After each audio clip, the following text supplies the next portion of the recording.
Joining me now, Lieutenant Governor of Virginia, Democrat Justin Fairfax. He's a candidate for the Democratic nomination for governor in 2021.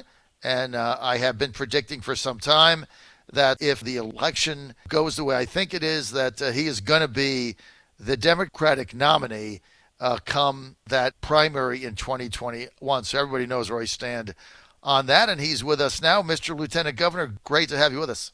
Hey, John, God bless you, and great to be with you. And actually have some family from Mississippi, so hope that folks are treating you well down there, and hope they're staying safe and doing well, and you stay safe while you're on the road. Oh, well, thank you, Mr. Lieutenant Governor. I appreciate that. Look, I'm going to start by talking to you about the hypocrisy that is going on with your presidential nominee, presumptive nominee, Joe Biden, with Tara Reade. Allegations are made.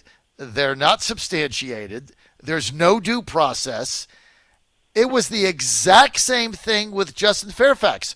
No due process, no collaboration. There was nothing. In fact, actually, if you look at what's gone on with Biden and Tara Reade, I mean, the mom called into the Larry King show. She had told people.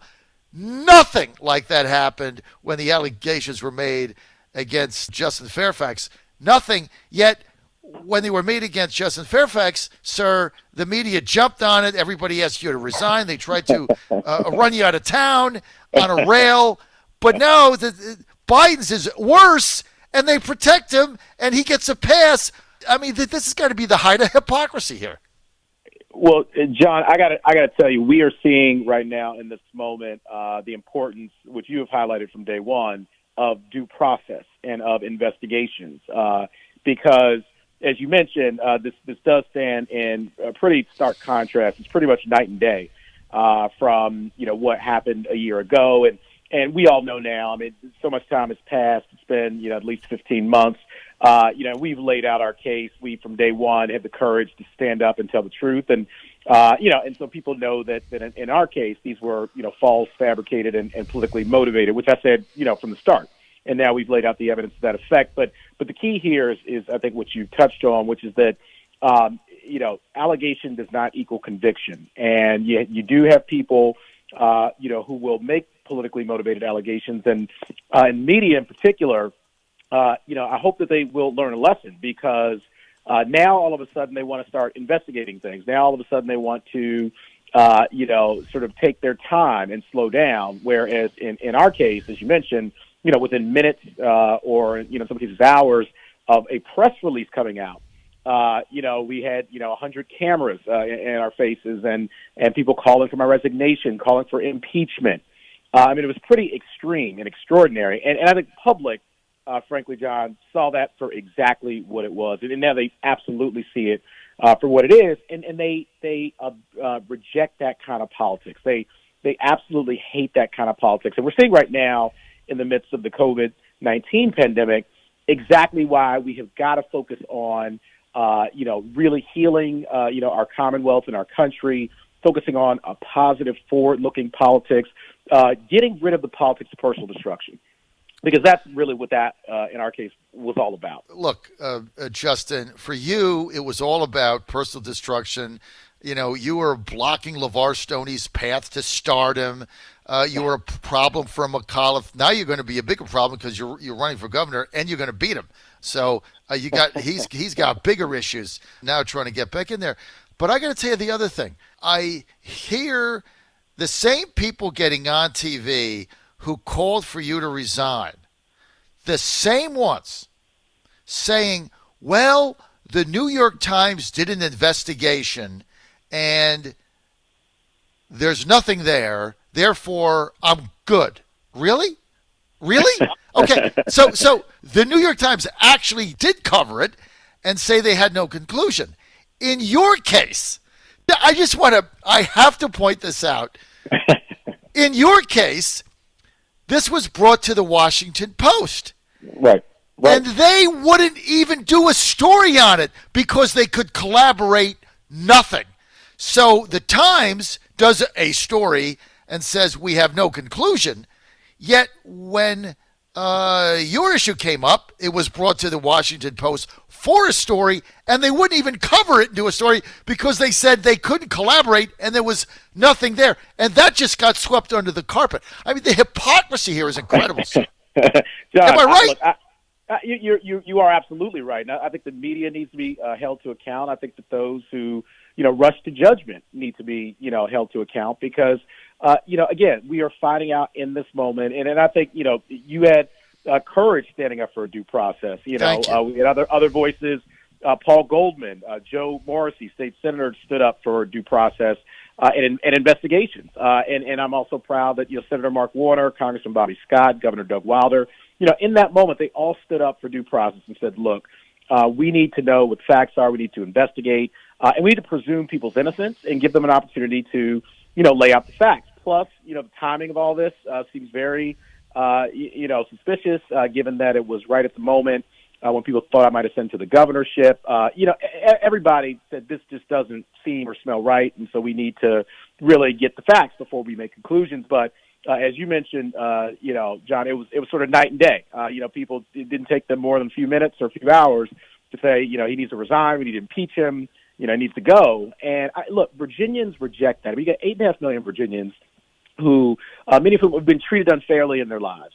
They have been, in every respect, whether it's in the economy, whether it is, they faced issues around justice, unequal justice, and they know what that feels like. And I'm very blessed and fortunate, John, to have the resources to be able to defend against something that vicious and to get the truth out. But, the average Virginian doesn't, necessarily have those kinds of resources and that legal training and the opportunity to defend themselves. And so, they see that for what it is. I've talked to people all around the Commonwealth, and they absolutely hate and reject that kind of politics. And I think that all those who, again, called for the resignation, within minutes, looking at a press release. John, that's what we're talking about. We weren't even talking about, in many cases, no interviews, it was a press release. And that was enough for some people to say, you must go and you must be impeached. I mean, it's really unreal when you look back at it. But the good news is that we were able to not only survive that really vicious personal attack, and people, again, reject this kind of stuff. So if people run this kind of politics, I think the people in Virginia are going to really turn on them. They're tired of this because people are facing enough destruction in their lives right now. And that's across the board. And I think that everybody, particularly in these situations, deserves due process. I don't care whether you're Democrat, Republican, Independent. If you don't do anything in politics, no matter what region you're from, how much money you have, we always have to get to the truth. We always have to give people the opportunity to get the truth out. And so, again, I am very blessed that we were able to come through that. And I think also Virginians have responded in a very positive way to that. They said, look, you're willing to fight to get the truth out. We see now that for what it is. We, see folks who were involved. We get all of that. And we're tired of that kind of politics. And frankly, people try that kind of stuff. We're going to, at the ballot box, show them exactly why we reject that kind of politics. But now we are really focusing in on, the issues that all Virginians are facing. They're facing tough circumstances in their lives, with this pandemic. As I said from day one, John, this is it's a twin crisis. It's a healthcare crisis and it's an economic crisis. And we have got to address both. And in Virginia, I think we are really, effectively addressing on both fronts, and we're doing more. There's always more work to be done. But I'm proud of Virginians for stepping up and for what they're doing to help flatten this curve, support each other through this time, and we will get through this time. People are really rising to the moment in history, and I'm very proud of what we're doing. We're going to keep doing it. I think you're going to be the nominee because I think people are sick of this hypocrisy and what the media did to you and everybody jumping on you, and there was no due process, just like there was no due process with Kavanaugh. And look, I feel the same way about Biden. I mean, I don't know who this person is. It should be investigated, but we all just can't jump to conclusion. But I'm just looking for consistency. And that's all. And what they did to you was just one of the most egregious things that I've ever seen in this realm, because there was no evidence. Look, even Tara Reid filed a criminal complaint. Her accusers never filed anything. They never did anything. And now one of them is running for Congress in Los Angeles someplace. So she's taken the Me Too accusation, and double barreling it down for a congressional seat. I mean, the whole thing is disgusting. Yeah, John. Well, I tell you what, we stood very firmly on day one, in the truth and for due process, and I agree with you too. Everyone deserves due process. It should not matter your party, or how much money you have, or whether you have political status or not. And I think that's true, again, like you said, whether you're, in my case, whether you're Joe Biden, whether you are Brett Kavanaugh, whether you're, again, in politics or out of politics. I think that due process is part of our constitutional protection. It's part of what makes America, special and different, and we can't, throw it out of the window, depending upon who we like or who we don't. So, I think Virginians saw that. Everywhere I go, John, people come up to me. They say, look, we saw that for exactly what it was, and the fact that everybody had gone radio silent when the truth came out, and then as more information came out. And not only in our case were no charges filed, we actually begged for investigations. We begged for the last 15 months. We approached the prosecutors. You've never seen that happen before, where we went to the prosecutors and said, please investigate this because it'll take you, 5 minutes to figure out that these are false. And, and again, I think people saw us stand up. I'm a former federal prosecutor, and a defense attorney. I know how these things go, and also I know what the truth is. So, again, but people hate this kind of politics, John. They absolutely hate it. And I think politicians think that, sometimes they're clever and they can try to destroy somebody with this kind of stuff. They don't know how that impacts, everyday Virginians because they think about it for themselves. Well, what if someone did this to me? What if someone did this to my daughter? See, that's exactly why I think you're going to win. That's why I think you're going to be the Democratic nominee. And McAuliffe doesn't understand this, and Stoney doesn't get it. But what you just said there, and we're with Lieutenant Governor of Virginia, Democrat Justin Fairfax, running for governor. Justin, what you just said that is that could happen to anybody. And so right. it could happen to anybody, and then a mob that wants you out, or they just want to get rid of you, they can just destroy your life, and you have no recourse.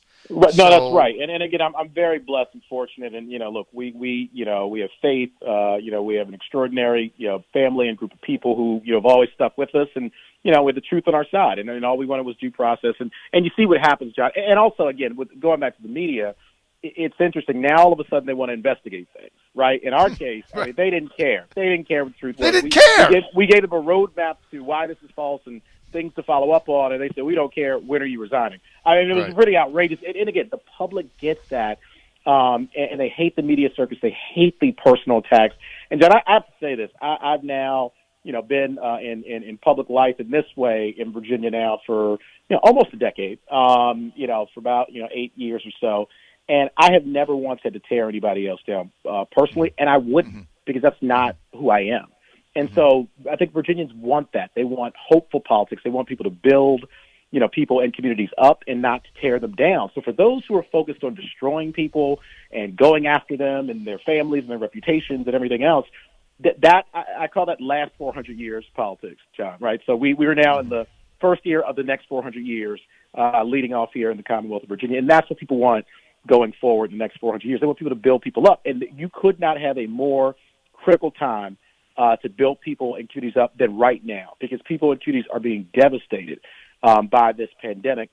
Here in Virginia, we have about 570,000 people have filed for unemployment in the last 6 weeks since the pandemic really hit. 13% of our workforce here in the Commonwealth of Virginia. We know the impacts on small businesses. Been critical. My wife, we are small business owners. My wife owns a dental practice. She's had to close down now for about a month. And manage that process, deal with, keeping employees, deal with, making sure the business stays afloat, deal with serving patients, having PPE to deal in the healthcare industry. So, I mean, these are things that we live in a very real day-to-day basis, just like every other Virginian. And also, John, also shows a moment where leadership matters, right? Positive leadership matters. And you may recall back in March 18th, I was the first one to call for all the schools to close here in the Commonwealth of Virginia, K through 12, our community colleges and our colleges and universities. And the point was, we knew that this pandemic was only going to escalate. There's going to be exponential growth, and we didn't want our kids, in a position where they are being infected at significant rates, and they're also, bringing that home and into the community. We wanted to protect their safety, and we did that. I called for that again before. I think maybe the first person in the Commonwealth of Virginia, with the point being towards safety. We eventually did that. Gyms, theaters, bars, restaurants called for that. Working with our local state representatives and state governments that surround us to deal in a regional way with these things. Also dealing on the economic side with small businesses. Wanting to create a small business fund across the state to identify hundreds of millions of dollars to help small businesses stay solvent and afloat, so that people, when we do safely reopen, have jobs to come back to, and so the small business owners are not put out of business because of what we're asking to do to keep everyone safe. So, whether it's supporting our faith community, which also I've done calls with, thousands of people around the Commonwealth of Virginia over the past couple of months, faith leaders, frontline healthcare workers, everyday Virginians. I've done calls, John, where I stay on the call. The questions aren't filtered, stay on for 2 or 3 hours and just talk to Virginians and hear their concerns and relay them and start to, try to actualize the things that will make their lives better. So, we are looking here in Virginia to, get our economy safely reopened, and that process has already begun. In fact, my wife's office, will be opening again, student dental office. The governor announced that as of last Friday, dentists and doctors and other elective, services in the healthcare industry could resume safely. Right. We have the stay-at-home order that's in place still. Still monitoring that, and also dealing with other business sectors. Talk about May 8th and whether we're making adjustments to these dates. So, it's all about, again, getting people back on their feet. We have to rebuild this economy. We have to rebuild, again, our healthcare system, rebuild people's lives, and help them to do that in Virginia. And I think that takes leadership. It takes courage. And it takes us not dealing with this nonsense. People are tired of this nonsense. They want leadership, they want courage, they want positivity, and that's really what we're focused on. All right, well, let me ask you this. The governor's having a press conference today. We're with Lieutenant Governor Justin Fairfax. We're supposed to open businesses, Phase 1, May 8th. I've talked to a lot of businesses in Virginia that have planned for that, but there's not a lot of confidence this is going to happen. I've also talked to a number of business owners that said, if he does another 2-week shuffle, that it's going to put them under. They just can't pay their May rent. The 8 weeks PPP runs out. People are really hurting out there. Is Governor Northam today going to stay with May 8th, or is he going to push it off again, having more businesses claim and file bankruptcy? What is he going to do? Well, John, I want to say the governor will be having his your press conference at 2:00. I don't want to get ahead of any announcements that he plans to make at that conference. But here's what I will say, John, and it's been pretty consistent. And let me just also speak to what you just said. I have from day one been talking to, again, small business owners. As I mentioned, we're a family of small business owners, and so we feel this in a very real way. We know that people are hurting. We know that you talk about rents and payrolls and taxes and insurances, the things that you really are eating away at the bottom line. So many small business owners, many of whom have their personal resources as collateral when you talk about supporting their businesses. So these are people who have gone out and risked their homes and their retirement savings and other things. So that they're not like these big corporations, John. And so I am incredibly supportive of the small business community, incredibly sensitive to what they're facing right now. And I want us to get safely reopened as quickly as possible because we know that people need to start generating revenue. But in the interim, we've got to get as much support and help to them as we possibly can. So for any small business owners who are feeling this crunch, I would encourage them to reach out to my office, the Lieutenant Governor's office, also to the Governor's office, and identify specifically what their needs are. There are funds that have been made available from the federal stimulus packages for small businesses that we would, obviously want to help them identify. As I mentioned, at the very beginning of this, back in March 18th, I called for at the state level for us to have resources identified to help small businesses and our nonprofit community and our faith community, because we knew. I mean, this was something that we knew was going to happen. In terms of folks still having these expenses without, having the revenue, and in fact having a sharp decline in revenue. I saw some statistics that about 94%, for instance, in the restaurant industry of businesses have had to lay off employees. And again, this was something that we saw coming from day one. And so this impacts the small business owners. It impacts the employees, their families. There's a cascade effect throughout our economy. So we've got to help people get through, the 4, the 5, the 6 to 7 months that it's going to take to really deal with flattening this curve. And again, we set this from day one because we knew exactly what folks were going to be facing. So we've got to keep identifying resources to allow people to stay solvent, to stay afloat, to make sure that, again, our employees are also able to take care of their families in this time. And that's got to be a priority for all of us, is to make sure that people have economic security. John, I've been talking about this economic security and opportunity for 8 years, and people would always ask me, well, what does that mean? Well, this is exactly what that means.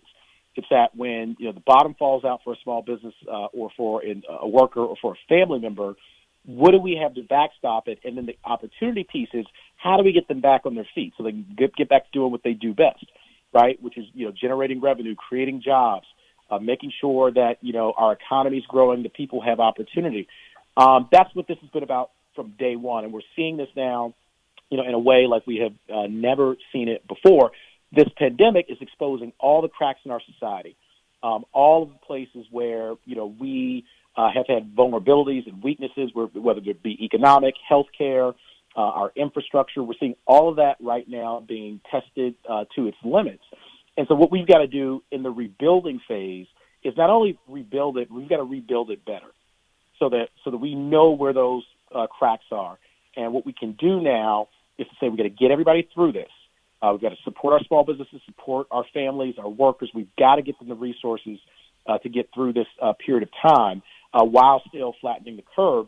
But then once we come out of this, we got to rebuild this better. We got to make sure, again, that our small business owners have even more economic security, so that if we ever face something like this again, they can better weather the storm. We have to make sure that our healthcare frontline workers have the PPE that they need already. That our my sister is a nurse. I have nurses throughout my family. I hear from them all the time that we don't have adequate PPE, and we're making some great strides on that front. I've ordered tens of millions of pieces of PPE in recent weeks, and also just got these Battelle machines that are going to be able to actually cleanse 80,000 pieces of PPE per day. That's huge, and we have about 3 of them that are coming online here in the state. But John, we've got to rebuild this better. And we are going to make no mistake, in a period of rebuilding, and that's what I'm focused like a laser on. I want 8.5 million Virginians to be able to rebuild their lives, their small businesses. And John, you talk about this all the time. We have these large-scale businesses, sometimes publicly traded companies, that have just sucked up so much of this federal stimulus money, and you left the mom and pops and the other small operations at sort of the lower end of the scale in terms of number of employees and revenues, left them high and dry. I mean, that's right. That's outrageous. I think it's outrageous. The fact that, and I said this when it was going on, and I'm way over time, Justin, we have to go. But when this was being negotiated, I was in Washington, and I was in D.C., and I was in the Capitol, and I said the place was swarming with lobbyists like cockroaches running around up there with their, $8,000 Rolex watches and their $7,000 Armani suits. They were all running around office to office, and, they got their goodie bag in, and this fund got raped by public companies, by private equity firms. I mean, the Los Angeles Lakers get, $5 billion. They're worth, they're worth billions of dollars. I mean, they basically sucked the money out. They went to the banks. All the banks prioritized the big companies that had, millions of dollars of accounts with them. I mean, the thing is disgusting. What went on in there was like a feeding frenzy at the pig trough. It's gross. And yes, some of the companies have given the money back, but the majority of them haven't. And that's why the fund went dry. It was meant for small businesses, and it was the bigger companies. Like companies like they had written something in that said, if you're a restaurant with under 500 employees in one restaurant, you're eligible. Well, you can have a chain of 1,000. Nobody's got 500 employees. All this was horrible. But look, it's the lobbyists' money, and they go in, and they slip in what they want, and they have the fund raped. I got to go. You're spot on. Justin Fairfax, Democratic candidate for governor. He's the current lieutenant governor of Virginia. I got to tell you, the hypocrisy of this whole Me Too thing as it relates to Justin Fairfax is beyond the pale. Justin, thanks for being with us. I got to go. Thank John, you. God bless you, man.